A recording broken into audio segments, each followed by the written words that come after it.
నమస్తే, welcome to Telugu one cinema. This is Diveshri. దర్శకుడిగా శేఖర్ కమ్ములాది ఒక విభిన్న శైలి.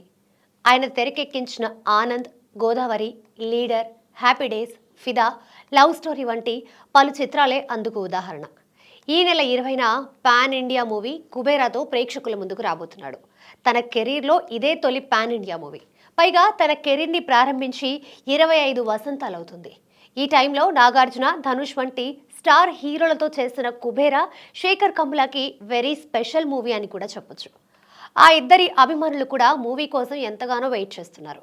ఇక కుబేరా రిలీజ్ని పురస్కరించుకొని శేఖర్ కమ్ముల రీసెంట్గా ఒక ఇంటర్వ్యూలో మాట్లాడుతూ, నాకున్న ఆర్థిక పరిస్థితి నేపథ్యం ఆధారంగా సినిమాలు తెరకెక్కిస్తాను.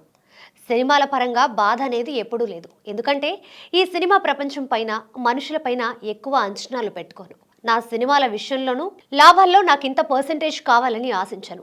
ఇంత పారితోషికం ఇవ్వండని అడిగి తీసుకుంటానంతే. దానివల్ల చాలా నష్టపోయాను.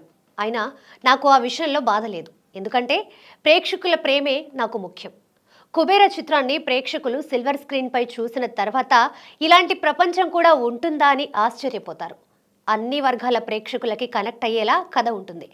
కుబేరా కథ ముంబైలో జరగడంతో నార్త్ వాళ్ళకి కూడా కనెక్ట్ అవుతుందని చెప్పుకొచ్చాడు.